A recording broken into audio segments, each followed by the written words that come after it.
दोस्तों, एक फूल बेचने वाली लड़की अयोध्या में अपनी टोकरी लेकर फूल बेचने जा रही होती है। अचानक से वो देखती है कि घाट पर कुछ लड़के नहा रहे थे और वो ज़्यादा गहराई में जा रहे थे। उसे देखकर वो लड़की जो होती है वहीं रुक जाती है। उस लड़की का नाम सरिता होता है। सरिता जो होती है उस लड़के को देखकर वहीं रुक जाती है और मन में सोचने लगती है कहीं ज़्यादा गहराई में ना चला जाए। जब वो उसे देखती है, पास जाकर देखती है, तो वो कोई और नहीं, वो उसका पति होता है जो 4 साल पहले उसे छोड़ चुका होता है। तो दोस्तों, फिर आगे क्या होता है ये सच्ची कहानी है। नमस्कार दोस्तों, क्राइम स्टोरी में आपका स्वागत है। और अगर आपने हमारे चैनल को सब्सक्राइब नहीं किया तो सब्सक्राइब करें, इसी ताकि हमारा मोटिवेशन बना रहे।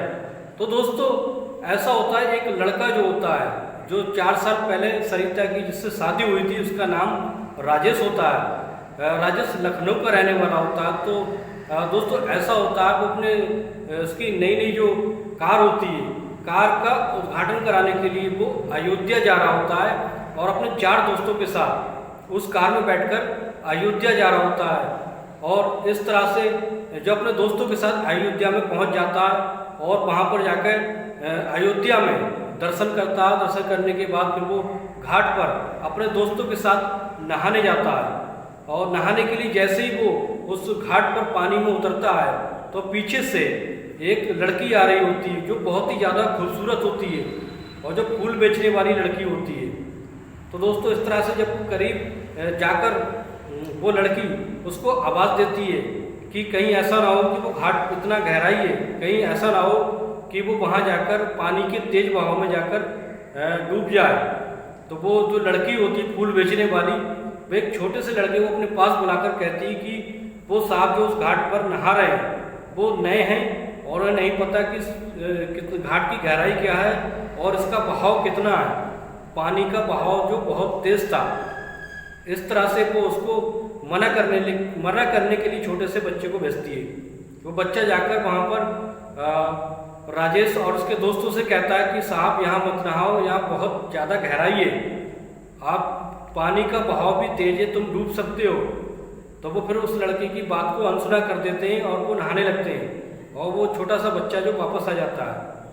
तो इस तरह से जो लड़की होती है वो लड़की करीब में जाकर देखती है तो वो कोई और नहीं, वो लड़का राजेश होता है जो 4 साल पहले जिससे उसकी शादी थी, शादी टूट गई थी और उसकी शादी में बाधा पड़ गई थी और वो दोनों अलग हो गए थे। और इस तरह से उसे आज भी अपने पति की चिंता थी।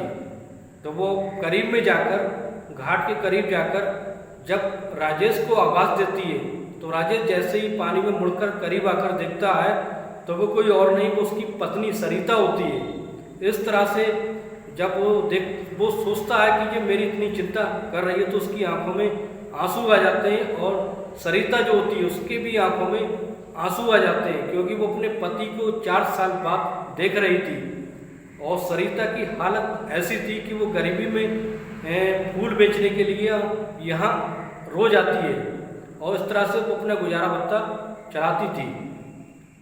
तो दोस्तों, ऐसे धीरे धीरे उसका दिन ब दिन गुजरते जा रहे थे और वो इस तरह से अपने छोटे भाइयों के लिए और अपने माता पिता के लिए ये सब कर रही थी। तो जैसे ही करीब आकर उसके दोस्त पूछते हैं कि ये कौन है, तो राजेश कहता है कि ये मेरी पहले वाली पत्नी है जो मुझसे किसी तरह से शादी को टूट गई थी। तो दोस्तों, फिर इस तरह से उसके दोस्त, राजेश के दोस्त पानी से बाहर निकल आते हैं और फिर वो कहते हैं भाभी जी, आप तो मेरे से अलग कैसे हुई थी राजेश से। तो वो अपनी पूरी आप बीती बताने लगती है कि ऐसा हुआ था, हमारी जो शादी हो रही थी, शादी के दिन ही दोनों पक्षों में किसी बात को लेकर आपस में टकरार हो गई थी और दोनों में मार कुटाई हो गई थी। इतनी ज़्यादा लड़ाई हो गई थी कि दूसरों की जो चोटें आई थी, दोनों पक्षों को काफ़ी चोटें आई थी। फिर किसी तरह से बारात लौटने जा रही थी और राजेश के माता पिता यहाँ से लौटकर जा रहे थे, तभी कुछ समझदार लोगों ने ये समझाया और फिर उन दोनों की शादी कराई थी।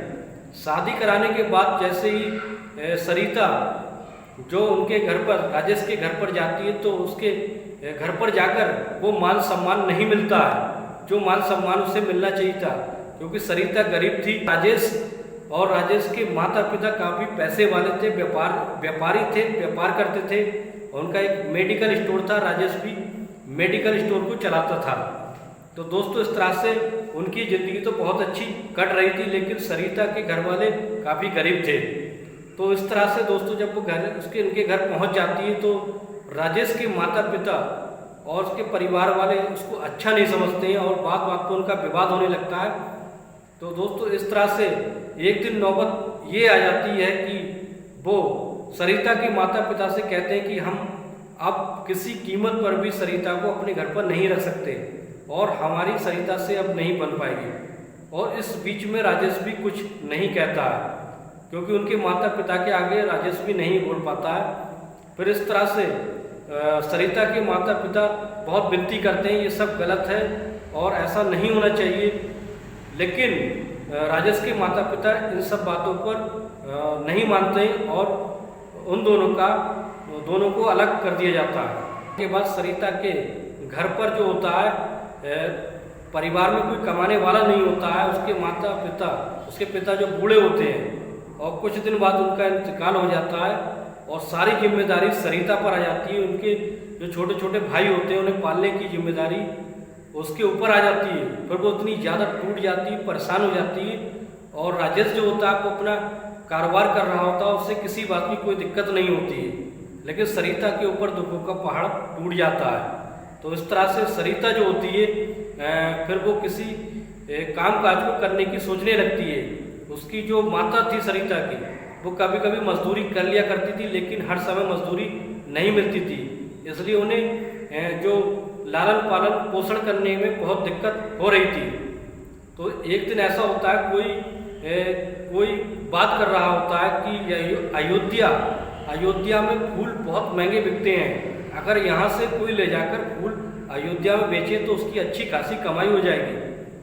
तो ये सुनकर सरिता के मन में ये सवाल आता है कि क्यों ना हो मैं यहाँ से फूल ले जाकर अयोध्या बेचूं और वहाँ जाकर अच्छा मुनाफा मिल सकता है। तो इस तरह से कुछ फूल जो थे उसने अपने बगीचे से तोड़कर एक टोकरी में रख लेती है और टोकरी में रखने के बाद वो सरकारी बस पर चढ़ कर अयोध्या पहुँच जाती है। वो अयोध्या फूल लेकर जाती है तो काफ़ी देर हो चुकी होती है, लेकिन फिर भी उसके फूल 15-20 किलो फूल जो होते हैं वो बिक जाते हैं, उसमें ही उससे अच्छा मुनाफा हो जाता है। इस तरह से उसके दिमाग में यही आता है कि और फूलों का कारोबार करूं। तो सरिता फिर, अब उसका भाई जो छोटा वाला होता है वो लगभग 15 साल का होता है, वो लगभग मंडी जाता है, मंडी जाकर पता करता है कि फूल कहाँ बिकते हैं और फूलों को पता निकालता है। फिर वहाँ से 20-25 किलो फूल की टोकरी ले आता है। और इसी तरह से सरिता रोज फूल बेचने के लिए अयोध्या जाया करती थी और उसके शाम तक उसके फूल बिक जाया करते थे। उससे लगभग 1000 रुपये की इनकम होने लगी थी डेली के हिसाब से। आज सरिता अपने घर का जो गुजारा भत्ता करने लगी थी, उसमें उसका भाई भी साथ देने लगा था। सरिता तो बहुत ही खूबसूरत थी, लेकिन वो ऐसे रहती थी जैसे कोई सामान्य रहता हो, जैसे कोई गरीब रहता हो, ताकि उसकी तरफ कोई और लड़के नज़र ना टिकाएं या उसकी तरफ बुरी नज़र से कोई ना देखे, और अपने भाई को हमेशा अपने साथ रखती थी। तो दोस्तों, फिर एक दिन ऐसा होता है, फिर धीरे धीरे उसका कारोबार बढ़ता रहता है, 20 से 25-30 किलो फूल बेचने लगती है। तो इस तरह से सरिता जो होती है वो अपनी कहानी सुनाने लगती है। जब ये बात जब राजेश के दोस्त सुनते हैं तो उन्हें बड़ा दुख होता है कि ये तो बहुत ही गलत हुआ भाभी के साथ। राजेश, तुमने बहुत गलत किया, क्योंकि तुम इतनी अच्छी सुंदर बीवी को कैसे छोड़ सकते थे, ये तुमने मुसीबत में छोड़कर अच्छा नहीं किया। फिर वो कहते हैं, भाभी तुम मेरे साथ चलो और हम राजेश के घर जाकर इसके माता पिता को समझा देंगे, आज से तुम वहीं रहना, तुमने मेहनत मजदूरी जो बहुत कर ली, अब तुम अच्छी ज़िंदगी काटना। और इस बात को सुनकर राजेश की आंखों में आंसू आ जाते हैं और सरिता की आंखों में भी आंसू आ जाते हैं, क्योंकि उन्हें अब भी कहीं ना कहीं उनके मन में एक दूसरे के लिए बहुत ही प्यार था। तो दोस्तों इस तरह से फिर वो सरिता कहती कि मैं नहीं जा सकती, मेरे परिवार की सारी जिम्मेदारी मुझ पर है, और अगर मैं छोड़ के चली गई तो छोटे छोटे भाई हैं उनका क्या होगा और उसकी माता का क्या होगा। तो वो राजेश के दोस्त कहते हैं कि कोई बात नहीं, तुम्हारा जो भाई है 15 साल का हो चुका है, उसे हम अच्छी सी नौकरी दिलवा देंगे। इस तरह से राजेश के दोस्त कहते हैं कि भाभी तुम चलना, हम सारी बात उनके माता पिता को समझा देंगे। और इस तरह से कहकर वो सरिता को अपने साथ ले जाते हैं, करके छोड़ दिया था तुमने, ये गरीब है लेकिन बहुत ही ईमानदार है और ये अपना गुजारा भत्ता चला रही होती है। इस तरह से राजेश अपने माता पिता को समझा लेता है और वो जो होती है सरिता अब वो राजेश के साथ रहने लगती है। राजेश अब पढ़ा लिखा तो होता है, लेकिन अब उसका एक कारोबार और बढ़ जाता है, वो एक अपना मेडिकल और खोल लेता है। इस तरह से उनका कारोबार चलने लगता है।